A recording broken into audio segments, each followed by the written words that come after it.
Raja Philip telah siap dengan semua prajurit kerajaan dan pasukan bayaran mereka untuk menyerang Paus ataupun para Take pasukan on the salib. Templars.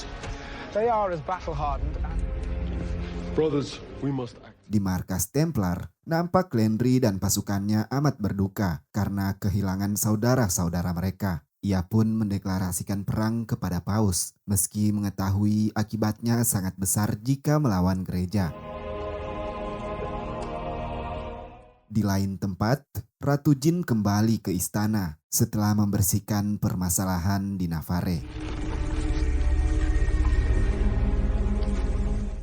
Nampak Philip begitu antusias menyambut kedatangannya, meski sebenarnya ada yang telah direncanakan oleh Philip itu sendiri.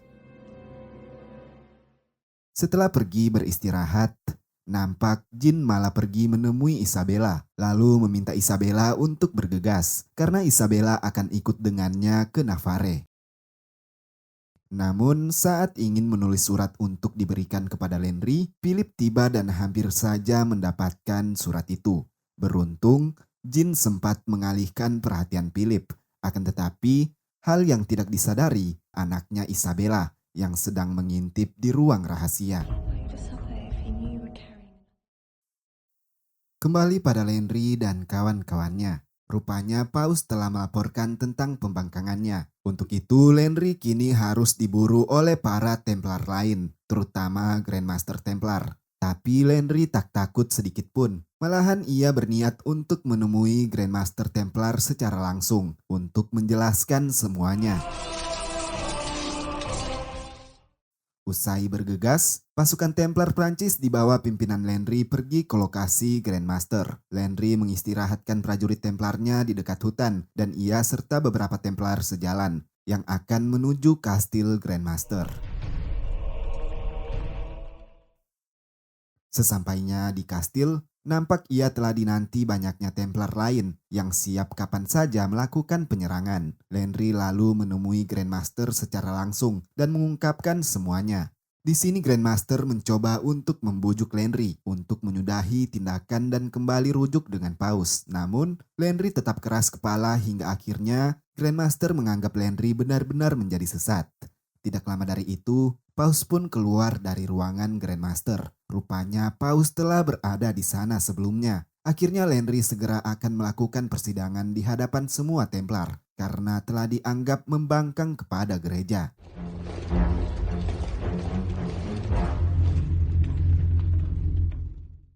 Landry memperoleh 5 dari 9 kesalahan besar di bait itu, yaitu menyakiti Templar lain karena murka, bersekongkol dengan Saraken, menyerang orang Kristen dengan benda tajam, dan menuduh Templar lain melakukan kejahatan.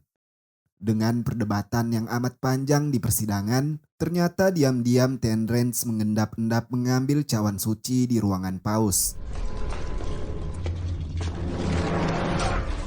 Saat hampir saja berhasil mendapatkan cawan itu, salah satu prajurit bayaran de Nogaret menghalangi. Pertempuran mereka pun berlangsung sengit.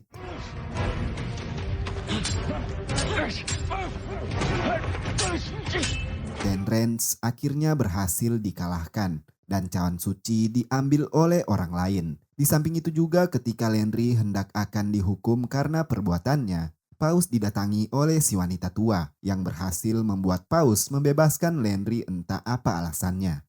Single cup cannot unite Christendom. I have news about the Grail you need to hear. Di kerajaan, Philip nampak mempermainkan Jin karena memang telah mengetahui rahasia Jin yang ingin pergi diam-diam ke Navarre. I've always loved that dress.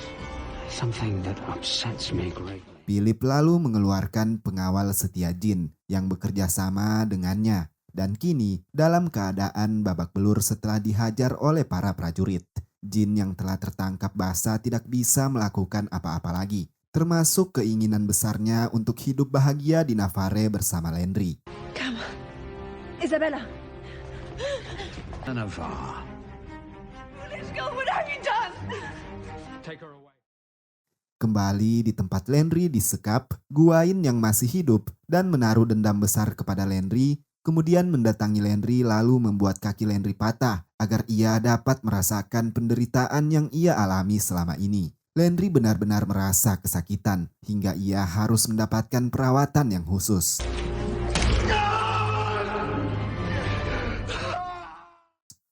Landry yang kini berada di pembaringan kemudian dikejutkan dengan kehadiran Paus. Paus mendatangi Landry dan meminta Landry agar sekali lagi menemukan cawan suci yang dicuri. Awalnya Landry menolak karena baru saja Paus ingin menghukum mati dirinya. Malah sekarang Paus mengandalkannya lagi. Namun Paus memiliki alasan yang membuat Landry tidak dapat menolak. Alasan dari si nenek tua yang ternyata adalah ibu Landry. Alasan itu akan diberitahu Landry setelah ia mendapatkan cawan suci.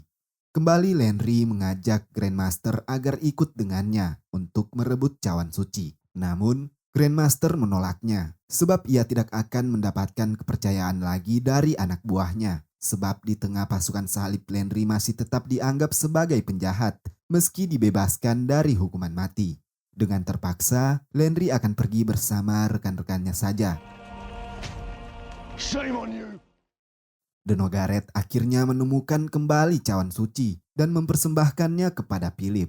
Di sini mereka telah merasa jika Paus mengetahui jika mereka adalah pencurinya. Apalagi terdengar kabar jika Landry akan segera bergerak menuju kerajaan. Untuk itu, Philip berencana mencegat Landry dari para Templar di tengah jalan. Akan tetapi, apa yang telah dibicarakan oleh Philip berhasil diketahui oleh Jin setelah ia tak sengaja mendengar obrolan para pelayan kerajaan. Jin pun menemui Philip, lalu memintanya untuk mengampuni Landry. Akan tetapi, Philip telah dibutahkan oleh cintanya yang selalu bertepuk sebelah tangan.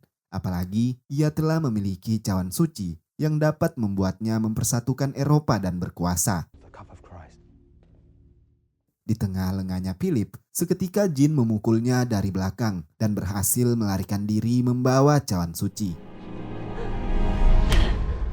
The king has fainted. He needs help. Setelah perjalanan beberapa saat, Jin akhirnya berhasil bertemu kembali dengan Landry dan memberitahu jika saat ini pasukan bayaran milik Denogaret sudah dekat dengan mereka dan akan melakukan pembantaian kepada para Templar. Tidak butuh waktu lama, nampak dua prajurit pengintai Templar telah terbunuh di atas kuda. Hal ini membuat mereka segera menyiapkan formasi tempur, sedang Jin yang sedang sakit dibawa pergi sejauh mungkin untuk keamanan anak mereka. Akhirnya, para Templar di bawah pimpinan Landry segera akan berperang dengan prajurit bayaran yang kini berbaris di hadapan mereka dengan jumlah yang sangat banyak.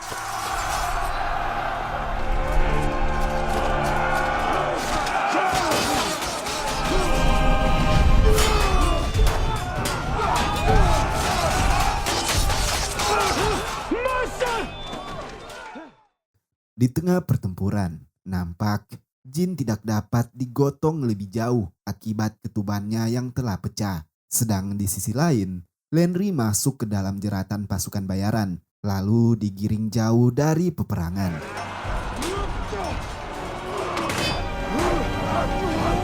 Sangat mengejutkan, Raja Philip kemudian tiba di hadapan Landry yang kini telah kewalahan. Philip menghajar Landry habis-habisan sepuas hatinya. Di saat Landry tidak lagi berdaya, Jin yang akan melahirkan kemudian datang untuk meminta Philip agar memaafkan Landry. Bukannya mendapatkan simpati, Jin malah ikut-ikutan dihajar. Usai membuat semuanya babak belur, Philip lalu menikam Jin sebagai ganti dari nyawa Landry yang tidak jadi ia bunuh. Kemudian tersiar kabar jika pasukan Templar mendapat bantuan dari Grandmaster yang membuat pasukan bayaran kalah dan Philip beserta anak buahnya harus pergi dari tempat itu. Jin yang kini sekarat lalu diangkat ke atas tandu. Landry terus mencari cara agar Jin dapat bertahan hidup. Ia lalu mengingat tentang kisah cawan suci. Ia lalu mencoba memberikan minum Jin dari cawan suci, berharap ia mendapatkan sebuah keajaiban. Akan tetapi usahanya tidak berbuah hasil dan Jin harus mati saat itu. Merasa cawan suci tidak berguna, Landry melemparkan cawan suci itu hingga hancur berkeping-keping. Di tengah kemarahan dan kesedihan, Landry merasakan sesuatu dari dalam perut Jin. Dan rupanya itu adalah sebuah keajaiban. Meski Jin telah tewas, anaknya berhasil hidup kembali. Landry dan semua Templar yang menyaksikan pun ikut bahagia. Akhirnya Ratu Jin dikebumikan oleh para Templar di lokasi itu. I loved her for her spirit, for her laugh. Film pun ditutup dengan seorang Master Templar yang diam-diam mengambil cawan suci yang telah terpecah, lalu mengeluarkan sesuatu petunjuk rahasia dari dalam cawan suci itu.